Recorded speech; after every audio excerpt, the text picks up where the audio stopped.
The entire team at Emsolation want to acknowledge that we are gathered on the traditional lands of the Wurundjeri people. We want to recognise that we are recording and telling our stories on the stolen land of our country's first storytellers. We wish to pay our respects to all Wurundjeri elders and ancestors, and to extend that respect to any First Nations peoples who listen to Emsolation. We recognise Aboriginal and Torres Strait Islander peoples' continued connection to the land and waters of this country, and acknowledge that sovereignty was never ceded. Always was, always will be.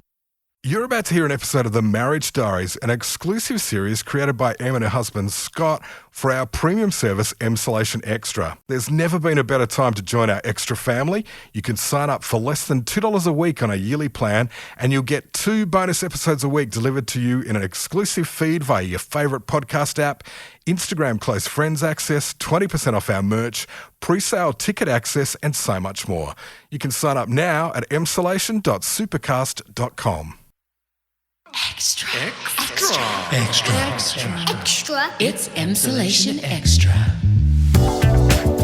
Hello, Extra Pals. Well, here we are, part 2 of The Marriage Diaries, where my husband, Scotty Barrow, and I sit down and answer your probing questions. My goodness, you little busybodies. I have to tell you, after last week, we did have some interesting discussions because I don't know if you got it, but we'd had a bit of an argument over the weekend. We had to come to Jesus. You know, when you're both standing each other, both have hands on hips, trying to get the other to just see your side of things. But we did manage to resolve it. And I can't tell you what shifted, but I think we both just want it to be better. I think at times I've wanted it to be better and he's given up, and he's wanted it to be better and I've given up. And I think our desire for our life to be a bit smoother has finally met up.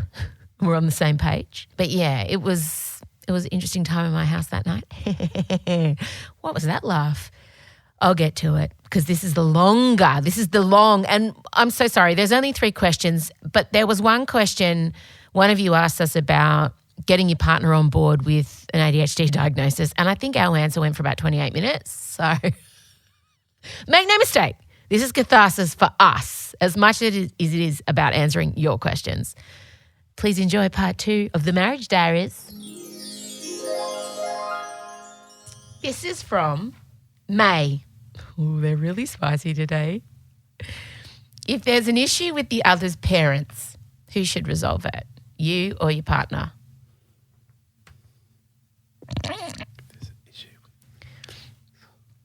Say, for instance, your mother has an issue with me. Is it my job to resolve it or your job to resolve it? Probably mine. Correct. At the very first instance. That is absolutely the answer. That's the only answer. If you're having an issue with your partner's family, it's your partner's responsibility to heal that rift and to have a chat. And yes, you should probably all get together, but the initial approach should be from your partner. And I know this can be the case for a lot of women, I'm going to generalise, where they feel like their partner's family treat them a certain way, or their mother-in-law or whatever, the old trope, and the husband buries his head in the sand about it because the 2 most important women in his life are brawling and it's too much for him.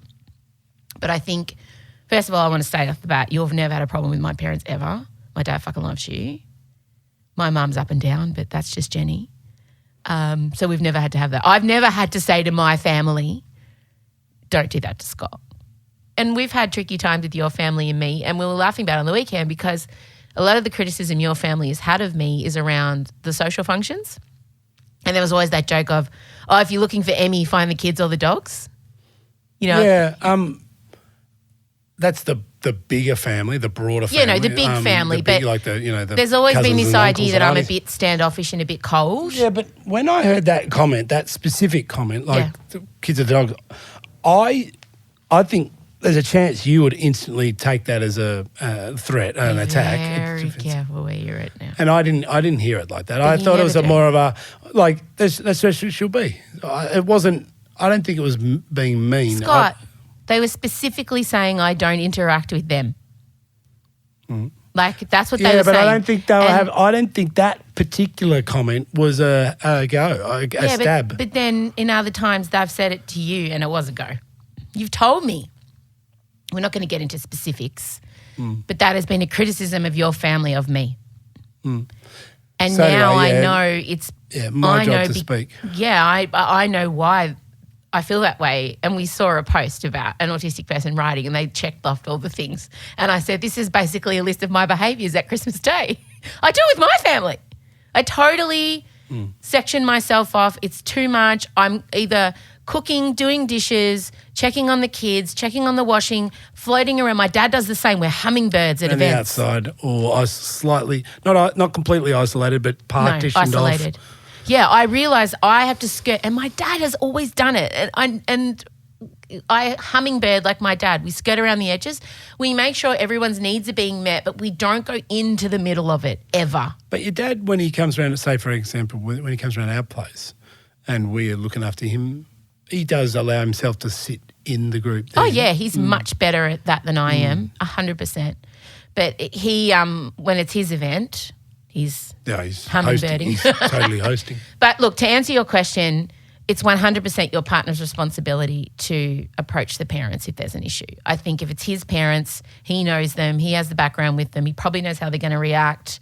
But then I think you all need to have a conversation. It can't just be a he said, she said, And also things might get lost in translation and you might have misunderstood something. So that's a good question. Thank you. This is from Jess. It's for you. Scotty, what's the biggest lesson you've taken away from the previous marriage diaries? The biggest lesson is that when we talk about our stuff on this, it's different. The way we talk about it is different, and it gives us it has a different effect on our relationship. And so that's the biggest lesson. Like we're being held accountable because it's being recorded. Yeah, well, you use the language like on our best behaviour. So because we're aware, like we want to bring the best versions. The bottom line is we're approaching this conversation differently than we normally do when we talk about our relationship. And so it allows us to have a different type of conversation and a different feeling to it, and therefore it has a different effect. And to be honest, you and I have done counselling. We've probably done it a few, 3, 4, even 5 separate times. We haven't ever taken it long term. But I think these sessions, and it might be where we're at in our lives, but these sessions have been the most effective out of all of it, to be honest. I agree. Even though we didn't ever really get into everything, but anyway, it's a different type of conversation and it has a different type of effect, and the effect has been the one that we've benefited from the most. So that's being the biggest learning. I think because we bring our best selves to these conversations, whereas when we're in the depths at home, arguing, exactly. Yeah, you bring it gets scrappy. It gets. It's all the So that's well, you're being held accountable. There's a light on us. There's mics in front of us, and I think it's a fairer fight, or it's a fairer conversation. Do you know what I mean? I think if you're using the word fairer fight, it mightn't be the right. I'm Italian. I can't help it. I'm sorry. Leah M. What's the one thing that drives you crazy about Scott, good and bad? Okay, the one bad thing that drives me crazy is his fucking distraction by the phone. He is so distracted by his mobile phone. When I'm on my phone, I'm hustling for likes, I'm making content, I'm getting us money. Like, it's rare that I'm just walking around texting my mates, having a laugh. Scott will constantly walk around with his phone, just giggling at his at his important cycling group chat. And yesterday he's like, I'll take Elio. I've been riding for the past 72 hours. And then 5 minutes into taking Elio, he got on the phone with his mate to see how his race went, because he was a bit worried because his race hadn't come up on Strava. So I was just checking you're okay, mate. And so Elio's wild because Dad's attention's on the phone. So the one thing that gets me like at a million with you is the distraction with the phone. You're so distracted by your phone. And then you came in after. Let me answer. And you had to go at me again for being on the phone. And at that stage, I was writing a shopping list to go down the street. So that was a bit unfair. Were you, though? I was. With your headphones in? No, I didn't have headphones in there. The other thing I would recommend is that not having a partner that walks around with noise-cancelling headphones on all the time. That's another thing. That's another killer. Scott! He's already deaf, by the way, without the headphones. Not and then I have attested to be go in the normal through range. watching him. Then I have to go through watching him. He sighs because he's got to stop his podcast. Then he takes his headphones out and he goes, "What?" The thing that drives me crazy in a good way, we've spoken about this a lot, is the blonde hair on his butt cheeks. Did you dye it when I was sleeping? I love your bum so much. It's a beautiful bum. Your jaw. Oh, God, when I get just a glimpse of that muscular jaw, I love it. I love your jaw. I love your bum. I love your dimples. Your dimples are great. And our children got your dimples, which is really lucky. You've got a little beauty spot under your eye that I love. Your hamstrings, excellent hamstrings. You have really nice feet too for a bloke. Your feet are nice. You've got nice, you know what else, you know what I love? You know what else drives me crazy in a good way? Your nail beds. You've got beautiful, flat, accessible nails. They're perfect. They're stunning. Now, how do you know that? Because I've picked them How many times have you done that? every day of our relationship. One of my stims is Picking, touching. I don't pick them, I stroke them. What I do is, and I know it's a stim now, and I never had a language for it. I run the perimeter of them, and then I'm tracing the outline, and then I colour them in with the flat of my thumb. So it's like I'm colouring in each of your nails, and I go through each of his fingers, and he doesn't like it. But you put up with It's it. not that I don't like it. Sometimes it's too sort of sensitive. So that drives me crazy. So we've got bum, hamstring, jaw, excellent nail beds for stimming. They all drive me crazy. What else drives me crazy about you in a good way? That's it. You've said it. Yeah, but the phone is the big fucking... Oh, and the other thing that drives me crazy in a bad way? What was the question again? What drives you? What's the one thing? Can I say the other thing? So you can say you can do the No, equivalent. it's for you, and it was the one thing.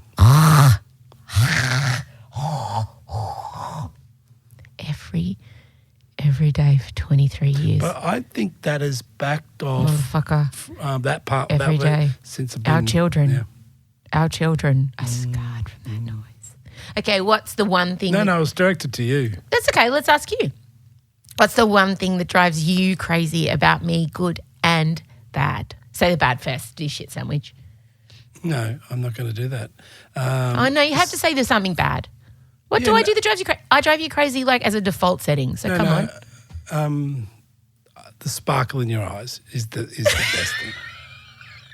I've said his ass and he's going with something. Tell the truth.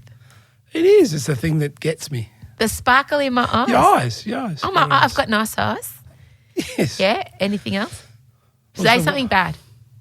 I don't care. I know it Can all. you just slow down and let me think and speak? Does that piss you off about me? Does that drive you crazy? I Say can't it. think of anything right now. Say it. I can't think of it. I make plans without checking with you. I'm impatient. I'm emotional. Yeah, it's like you've got your way, and if I'm anything different to that, you just lose your fucking mind. Totally. So you, Italian. I'm like, autistic. You're married to an there's Italian your autistic. way, and I actually am an existing human being, an entity that can breathe. Yeah. And if I'm one bit different to that, you lose your mind in Agreed. an impatient way, or an angry way, or a resentful way, or a dismissive way. One way or another, you will lose your mind for me being different to you. But can we reframe that in the term of you're married to an autistic person? How does that reframe that characteristic? What do you know about autistic people? Well, the reframing of that is just like... No, you're totally right. Like you're right. Yeah. Which leads us to our next question about the diagnosis and how it's changed us. But everything you said is correct. And that was something I beat myself up about. Like I've worked myself up to something being a certain way. Like I've worked really hard mentally for something and I get a picture of it, right? Yeah, sort of like that. That's just it's the rigidity, but the rigidity can be a strength because you're focused and it's clear and you go in and committed. But what's not the strength is the emotional dysregulation when it's challenged, and that's autism. Yeah. So most people come into it, neurotypical people will come in with an idea and then it might change or be taken away from them, and they can just take it in their stride. Autistic people, it's like it's 1,000. It's an insult against you and your ancestors. I feel it hit me like a bullet in my guts. And sometimes it's something really sort of Ridiculous. significant, but sometimes it can so be the dumb. smallest thing too. Agreed. It's like, And that's the problem with the emotional regulation. There's no, in my brain, everything's 100. And we see that with Elio. And working with him through it and working with OT and learning about the idea of that our brain takes everything as 100. We're unable to go, oh, this is just like a chip falling on the floor versus I've chopped my toe off. Those two events will get the same emotional response. Yeah. So I think that's something that's caused us a lot of pain. It's caused me a lot of pain pre-you. It's like something my whole life that I've always felt like, why does this feel like a bullet hitting my vest when I can see other people are reacting just fine to this change? It's fair that it pisses you off, but I don't know if it helps you reframe it ever or helps you be more tolerant of me in that situation. If, I'm just autisming all over you. Even as I said it, I was questioning it. I did an autism. But that's a fair thing. I'm sorry. I genuinely can't help it. yeah, it's like I feel like it feels like it's not what it is, and it's not your intent. It's sometimes those situations feels like you have a really clear idea on how you understand yourself and the world and what's important and all that. And it feels like you forget that there's another human that could have the same way of thinking about it, the same autonomous thoughts and way of seeing a situation. So it's like, yeah. Does that make sense what I said? Yeah, I get it. I'm not trying to, I'm just saying, does it's make that sense? line of, I also don't feel I have to mask around you. So that's why when this stuff happens, like say in public or when it would happen in school or workplace, I would internalize it and burn and not sleep and not eat and, become a shell. But I guess for me, for good or for bad for you, you're a safe space and I'm able to react how I actually want to react. Yeah, and that's the thing that that pattern of your response or reaction or way you've gone, and that comes onto me, and that's a lot for you to deal with, No, regardless of it being autism is. or not. But so what I would do then is, I might lash back, not often, sometimes, but not often.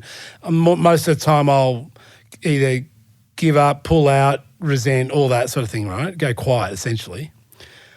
But if I was able to choose a different response, and that is go into it. Yes. So, like whether it's something curious.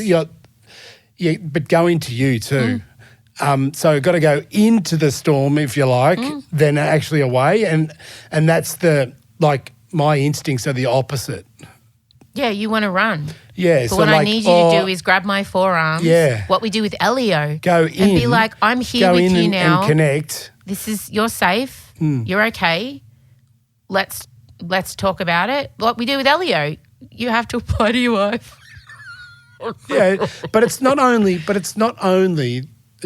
when you sort of disagree with something I've done or we've got a problem or tension. Sometimes it's just different ways of approaching say the for situation. that example with the phone, like you had taken the piss a bit for the previous 3 days and been gone a lot, and I had to work and manage Elio, and our carer pulled out on us, and you had dinner and rides and some work, and you said to me, I'll take him. So my brain went, steel trap. Scott has said he's taking him, so I now have a couple hours to, let's be honest, go and fold some washing and catch up on the housework. And 5 minutes later, I hear you on your phone, Elio's crying, whinging, wanting your attention, and you're talking to a cycling buddy. I can't tell you the rage. And it is not a neurotypical person's rage response. A neurotypical person would have been like, oh my God, Scotty, come on, mate, get off the phone. But for me, No, I know. I felt like you killed my father, every breath will die. I felt like him. Like it was like I was hunting you down because you killed my father. And that response within me is because I am neurodivergent, because I am autistic, because a rule was set in place and you broke it 4 minutes later. And it was just like, and it ruined my day. Well, it actually didn't because I pulled it back in. Yeah, like I was surprised worked hard. when. So I took him out, and it wasn't that long, No. but as long as I could get him out, mate. He wanted to get home. He's exhausted, Yeah. but I'm not trying to. I got him out, and then all of a sudden I'd walked into the room, and you were down on the ground doing your Princess Leia pose, as you like to work Everybody on your stuff. here knows this about me. Fucking Princess Leia pose. I have My so God. many desks. Help me, Obi-Wan. And so Help many. me.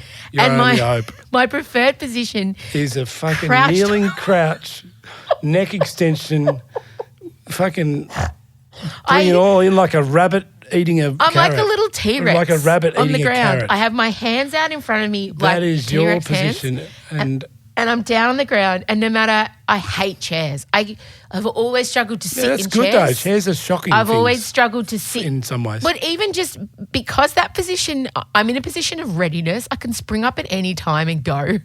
You say to yourself. But I think that's what it is because I'm able You're to grounded. rock around. You're Yeah. grounded. I think that's what it's about. I love being close to the ground, and I love being down, hunched up on the ground. That's how I work best. I do too. I'm probably when I do my thinking-based work, I don't want to be like that. But I'm off the couch. I'm sitting in front of the couch. Like how many times did you used to come in and I'd be sitting on the ground in the shower? Do you remember? Yeah. You were amazed at that when we first started And going also, out. you're like your long-term typing positions on the laptop. Like, man, you're always complaining about a sore neck. Look at how your position Every is, man. neurodivergent person listening now is going, yeah, preach it, sister. Oh, I love I got it. a sore neck. I love got it. a sore neck. All right, this is one I get a lot, actually. It's from Chronic Muse. Again, not her real name, sorry. How did you get Scott on board with your ADHD diagnosis? My partner isn't open to it at all. Now, On board. What? All right, let's define what you think. What's that lady's name? Sorry, Not her Chronic real name. Muse. What do you think she means by on board? Because that's important here. I think she definitely means acknowledging it, like actually acknowledging it. And that's the first step to. A bit like that. So what is it, being curious, what does this mean for you? How has this affected your life? And then just having a being conversation. willing to step into it a little bit to whatever degree at that point in time. And then being open to placing a different lens on her and their relationship. And then again, being open to making adjustments in his behaviour that will make her life a bit easier. Because if you're a late diagnosed ADHD woman, I'm guessing your life's pretty hectic and complicated and hard like mine was. Like there's just a lot of things that are overwhelming you. And my love language, as we know, is acts of service from you. Basically anything that you can do to take the extraordinary load I feel I'm carrying, make it a bit lighter, mate, spread my spreadsheet, you know? So for me, that would be what I think she would mean by being on board with it. Okay. Can I ask you before you answer that? No, it's your question, isn't it? No. I mean, I know. Oh, I'll yeah. chip in, No, but it it's is my more- question, but I want your. How would you advise this woman to talk to her partner about it if he's like you? Just like you're an average dude. Yeah, I'm just I mean, thinking jury's then. still out. I We don't- are getting an ADHD I was just diagnosis. thinking then it's like maybe you have you have a very brief chat. I'm wondering, I don't know, this is just What's the language we're using though? so you have a brief chat and just say, hey, I've got something really important to tell you about me and us. And it's really different and new, you know. How would you want me to do that? So, you know what I mean? How would you, should I write it? Should I do an audio message? Should we sit down?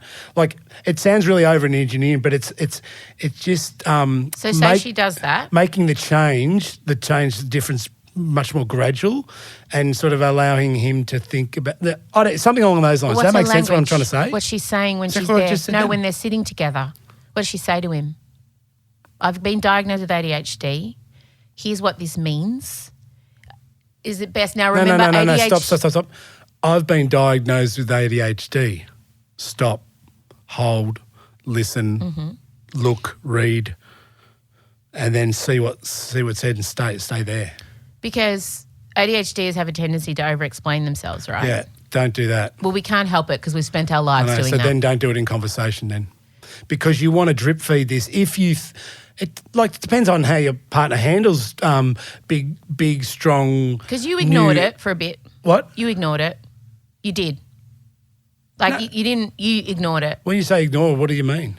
You didn't ask questions. I remember when I told you I got the diagnosis, you didn't ask questions.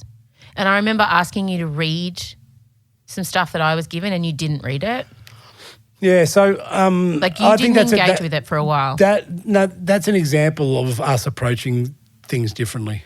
Because just because I wasn't asking questions doesn't mean that I wasn't engaged. That's like, But you're a question asker. That's what you do. yeah, but I didn't need to ask questions at that point in time. But if your partner comes to you with a diagnosis, and I was devastated, you blocked me. You stonewalled that.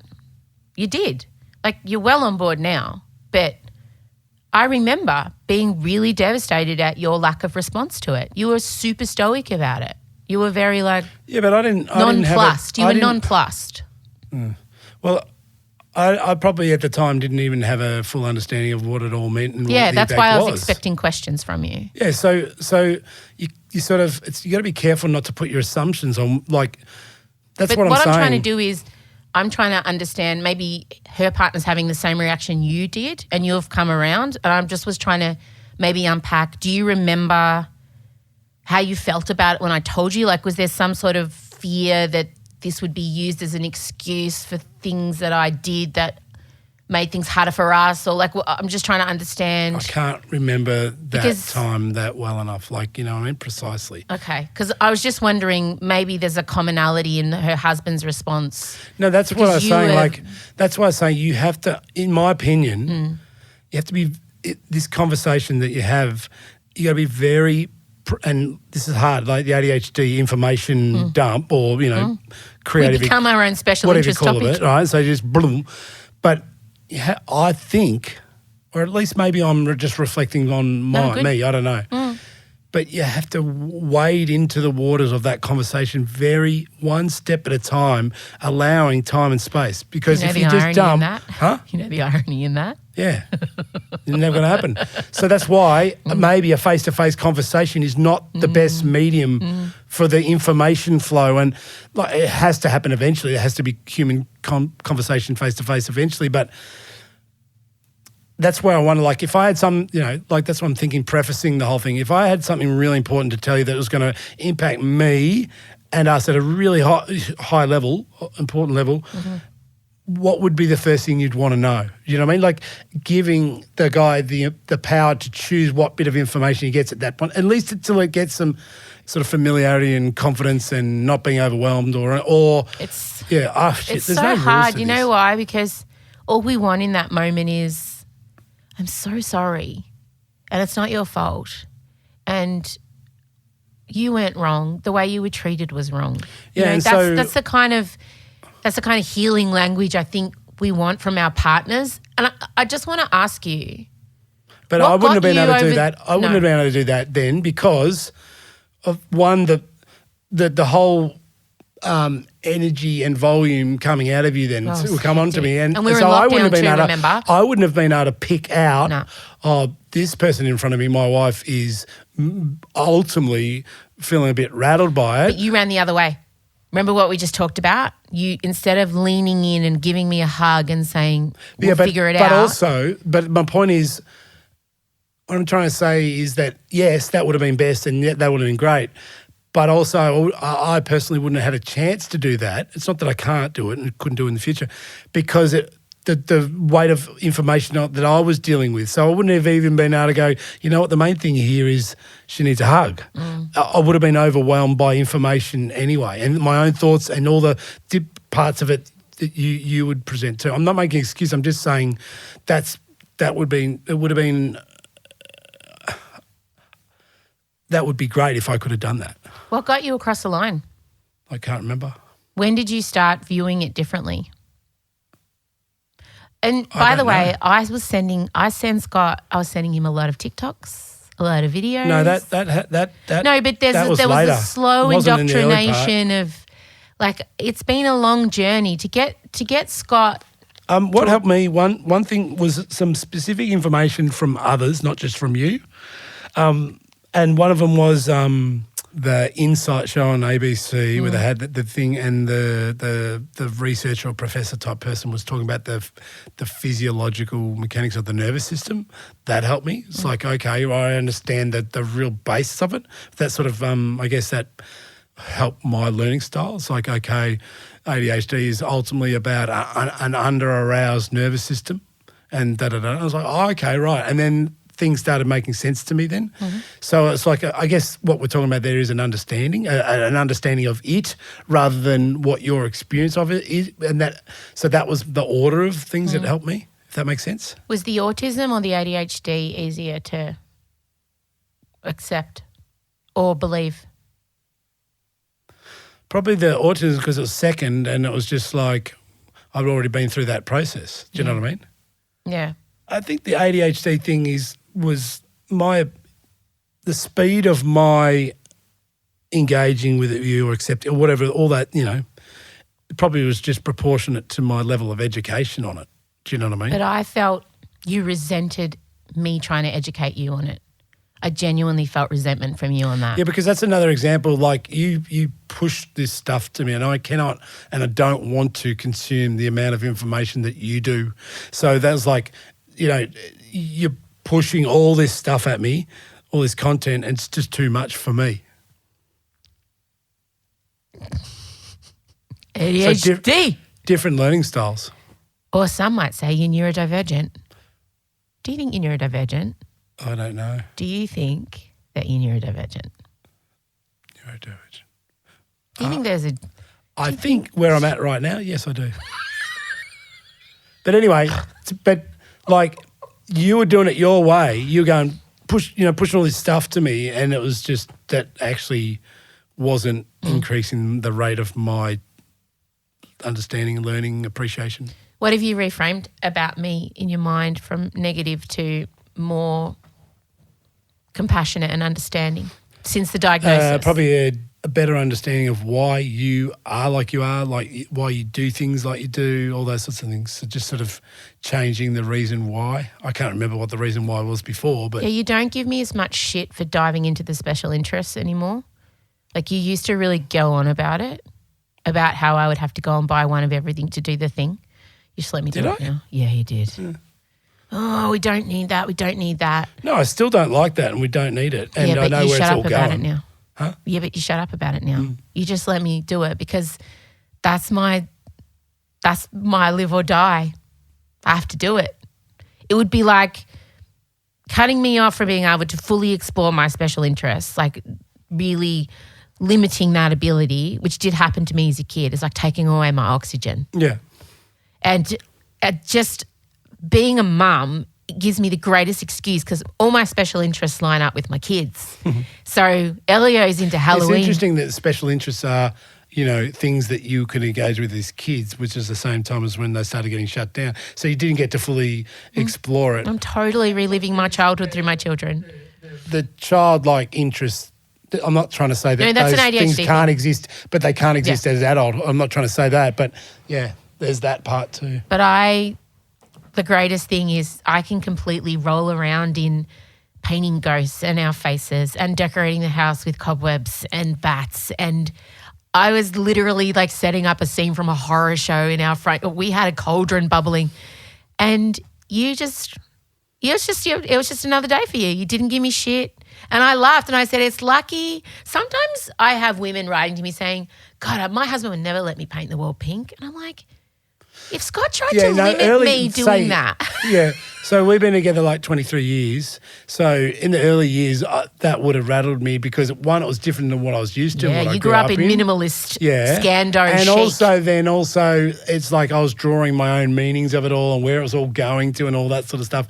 And like you say, most of the time now I just roll with it anyway. Yeah. Yeah, that is a bit concerning, that language, like my husband would never let me. Totally. What? You know, like I can understand why you would say that and how that's the dynamic and all that. But agree. if that's the language that you are speaking, then You're not that is an teammates. indicator of. But there's a lot of financial And stuff I'm not having. that goes on. That's not me judging you for speaking like that, people. No, we're not judging. But But it's more like that. Yeah. like that's if you a want to concern. paint a wall pink and like your house isn't on the market right now, paint it pink. I just think restricting someone from painting a wall pink for what? Why? Why? Because why? Do it. Paint the wall pink. And if your husband or your partner makes a really massive deal about it, like that's about them, not you. You have never done that. And I'm so grateful for that. There's one of the things I'm really grateful about Scott. He lets me be me. And I think the only place and the reason I never leave the house is because I'm allowed to sit there and just be totally me. And I've always I would say that, I've always been easily able to do that with you. The times when you're being your version of being me is impacting me. That's what I've struggled. But when it's just you, it's fine. you just let me be weird. Well, I don't like that word. You use that a lot. You use that a lot about I am your strange. uniqueness or the things that you're interested Well, I'm in. strange. I'm a strange person. People say that about me. But that compared to what? It's like the same label as The an majority ADHD. of people. Nah, Like I don't accept that. if you took I a don't large accept that. sample of society, I don't accept that. you don't think if we took a large sample of society, I wouldn't sit on the outer periphery of what everybody in that Yeah, group but are you considered- weird or they weird, for example? Wow, good for her. Love So, that. like the weird is not, I don't think that's a constructive But use of language. I have been getting more and more comfortable spreading my wings into who I am. Yes. As I hit my mid-40s, I'm only going to get hotter and weirder and richer. That's good. I really like that. Can we, that's, I think that could be a leading soundbite for so many pieces of media that come out for the next decade. I think I want to drive this point home. I am all about the Renaissance, not Beyonce, just that. But I'm all about the 40s being a time of Renaissance for women, not the start of the slow decay into obscurity and all of the things society tells us.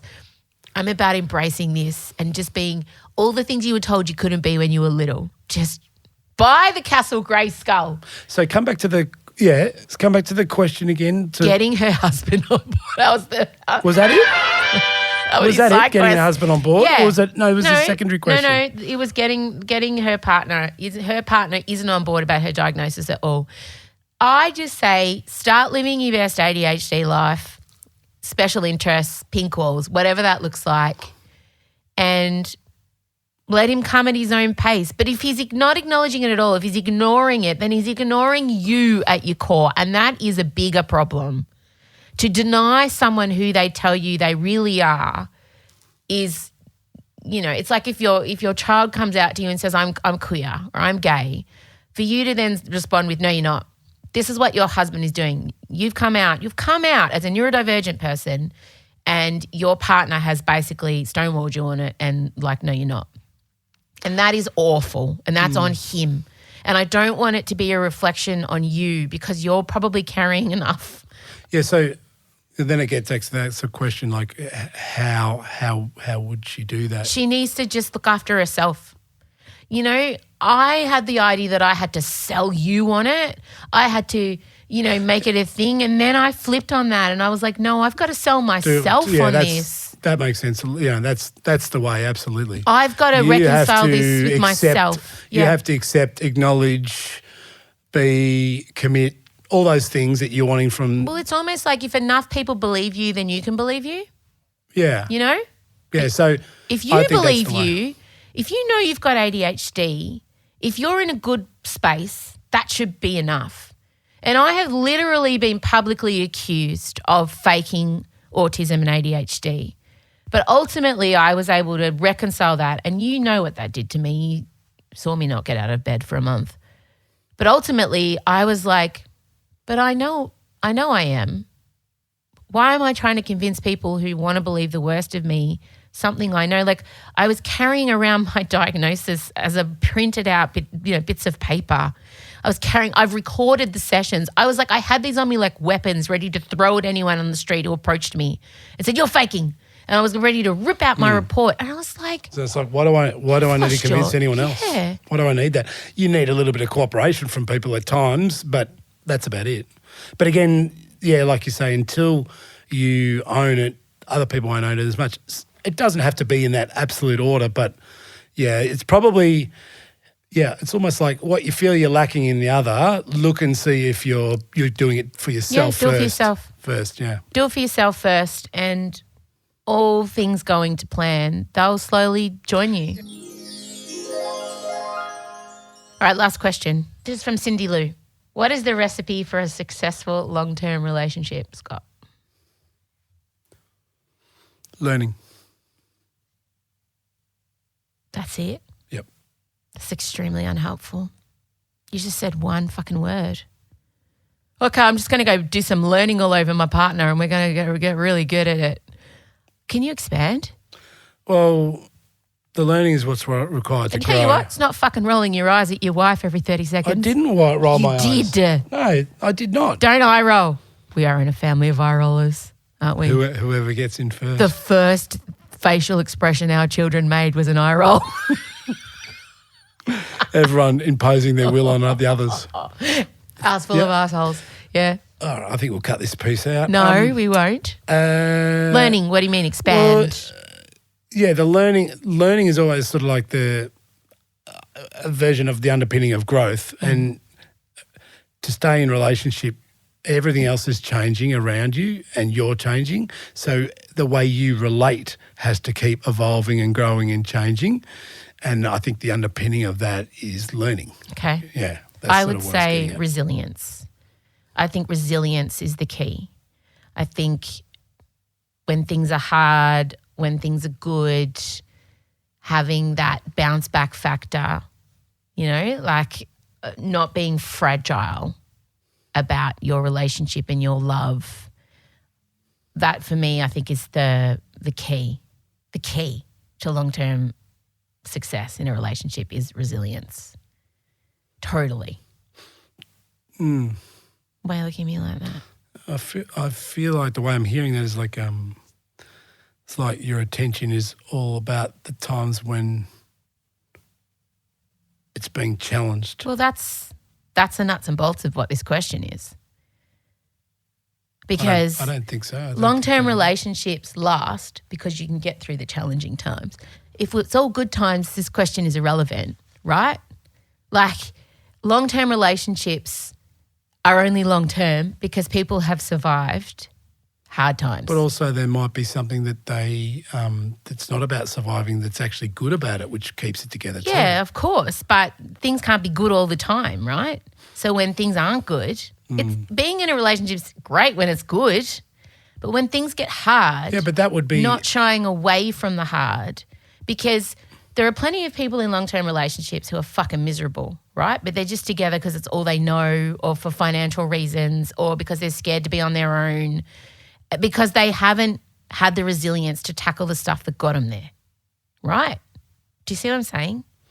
Yeah. Am I going about this in a neurodivergent way? I feel like that's like a partial. I feel like that's partial. Oh, that's not all it is. Yeah, it's like you're talking about the recognise of getting through the challenging parts, but there's what about the other side of that? Yeah, but the good stuff's self-explanatory. But doesn't that keep you long term too? Dates, it's good. Say nice things, like that's all. We know all that shit. What doesn't get spoken about is what to do when you're not having sex, when you're not dating each other, when you fucking hate the way that person breathes in front of you. Like this stuff is not discussed. You go on Instagram, we know all the good things about long-term relationships. The key is to be resilient when it's shitty. That is the key. Too much is focused on the happy parts of long-term relationships. Yeah. There's too much. It's either happy, and then you hear they're getting divorced. And you're like, but they were, what the fuck? I saw a picture of them with 4 puppies in their beige living room last week saying how much they loved each other. Like literally Hugh Jackman and Deborah Lee Finesse were like, oh, we love each other so much. It's our 17th wedding anniversary. 3 weeks later, they're announcing their divorce.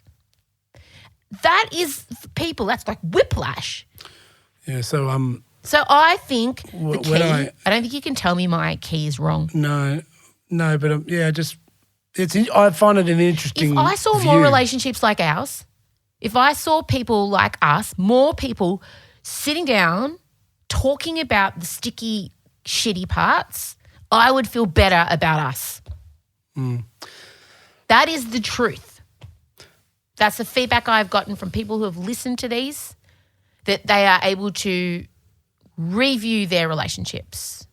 Because sometimes you do feel like we are the two worst in relationship people in the world. We're doing this bad. No one else is as bad as us. No one else has these petty fights. No one else feels this way. This level of resentment is not normal. And then you start to hear. Yeah, I understand. When I hear resilience, I hear like those times when you got to bounce back. Now, resilience can be framed in different ways, but I hear like getting through challenges, right? But then the flip side of that, to me, in a relationship, is like what we did yesterday. Say we went to the supermarket and did the shopping together, which we enjoyed, right? So one is about overcoming challenge. Another one is doing something good together that you enjoy. And I feel like they're like the two sort of halves, if it's two sides of the coin, for example. And I'm just thinking that going to the shopping, doing the shopping together and having it be a good experience is just as critical as the ability to bounce back from challenges. That's sort of how I'm thinking about it. But I bounced back from a challenging morning because I was being resilient in our relationship, and I agreed to go do the shopping with you. And you had the motivation and energy and commitment to bounce back in the idea that there's something worth bouncing back to. Yeah, rather than just... So there's the two yin-yang for me, the way I'm... Yeah, but I didn't say that was the only thing. I just said, like, if I had to pick one thing... Yeah, no, I'm not, yeah. My God. Why are we still together? A friend of mine... Why are we still together? A friend of mine's motto is find something. It's like he's sort of... I wonder if he's finding... that's his trademark, find something. It's like what to do when it's hard. It's like, really? That's what you sort of... Your essence is built on? Why are we still together? Because we went shopping yesterday together and enjoyed it. Why are we still together? It's been a fucking shit fight for a long time, right? It has. So why are we still together? Are we in an argument now? No, absolutely not. Why are we still together? Well, that's my point. I would say it's both. Learning. No, I would say the resilience Yeah. and remembering and knowing that there's good stuff there too. So that's what I'm coming at. Yeah, but the other thing is, like, you're my person and I'm your person. And I think both of us are like weird units in that once we lock on. Weird. Whatever. We're each other's people. It takes both of us so long to warm to someone, I don't know, it's like you're in my DNA, like we're barnacled on, for lack of a more romantic term. But if I step back and look at the idea of heterosexual marriage, I hate it. And I've said to both our girls, don't marry a man that you have to parent, cook for, maid for, organise for. Marry a fully fledged human, or don't get married. Like, both of our girls really don't even want to get married because I think it's a trap for women. And I think if you looked at it just purely for our girls, we want more for them than being some man's extension, right? So I don't know if you and I don't think if you and I hadn't worked, or if we didn't work, I would never enter into a long-term relationship ever again. I wouldn't. I don't know how to make this not sound like insane, but I disagree with the way we're set up, the way society has set us up, right? And you and I experience growing pains because of that. And the more I educate myself on how much is expected of women societally within heteronormative relationships, like just as a baseline. For instance, if you have friends over and the house is a mess, they will subconsciously judge the wife, not the husband, right? That's just baseline. Yeah. I hate that, and I hate perpetuating that. But I love you, And our family means everything to me, but I'm also in conflict with that. The more educated I become about how unfair it is for women and how I see what I'm hearing right now is that is a massive factor in having a long-term relationship, continually defining what the relationship is. How do we want to relate?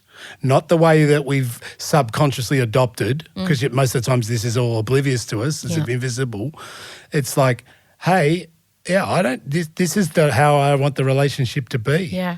And often that is critical. When women especially, and I'm just being really general within heteronormative, I apologise to our queer and non-binary listeners, but the way I'm learning and evolving and taking in information, and also my audience, giving me their information about their life, you do end up in a spot of, what the fuck is in this for women? What do they get out of it? Who? What? Sorry, what? What are we expected to do? For what? And you do, when you become more enlightened, you do start to apply that to your own life and feel a sense of unrest and unease and resentment. So the ability to talk to your partner about this, who, by the way, will have been benefiting from you doing all the stuff. And if you suddenly turn around to your partner and say, you know what, I'm not doing that anymore, I've had enough, that is going to inconvenience him and he is going to resist it and he's not going to like it. And your kids won't like it because it's going to inconvenience them and mean they're going to have to do more. And that is called putting in boundaries. And it's very hard to do and it's very hard to maintain if for 20 years things have been a certain way and it's been really great for everyone you've been looking after, but no one's been looking after you, and then all of a sudden you say to them, sorry gang, things are changing. The minute you're about to make anyone else's life a little bit harder, they're going to resist it. So there's this big growing thing happening, and I'm noticing it especially amongst women my age, where we're suddenly like clearing the dust from our eyes and being like, why are we doing this to ourselves? And if you're in a marriage that you want to stay in, which I am, having the ability to have these tough conversations and learn and be resilient about them is the key to it surviving. That's what I think. Yeah. I've lost him. No. Sorry, I went on a bit of a rampage. No, it's so the resilience, remembering the what's worth it, the good stuff, the learning that underpins that, and then having those continually coming back to you're recalibrating what the relationship is, how we are relating. And so that like redefining it. Yeah. Because it changes. And then finally, before we go, I want to say this. If you get to a point where it's just too hard, choosing to leave a relationship is not a failure.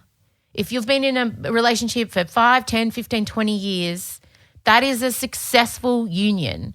It's not a failure. It's not your failure. Oftentimes when marriages break down, it's looked at the failure of the woman to not keep it together.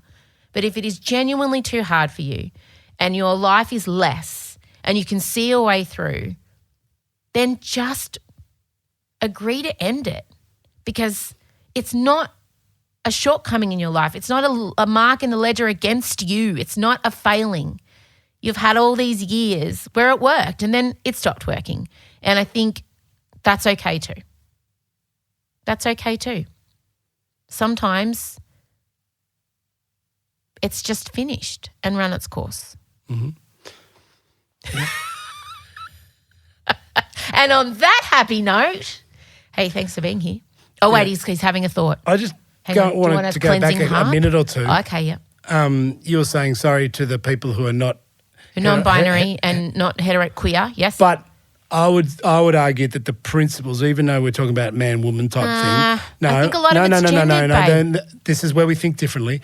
There are principles that come out of that will still apply. They don't come out of the same context, but they're adaptable, that can fit into all relationships. So I'm just saying there is stuff. I know, but I'm just conscious that a lot of this stuff that we're talking about would feel very heteronormative and gendered, and this is a safe space for queer people. Yeah, but ultimately that's what we really know, you and me. So that's okay too. And I do need to get Michael and Adrian in to do their version of the Marriage Diaries, but it'll be fucking boring because they get along. Fuck those pricks. Fuck those guys. And on that note.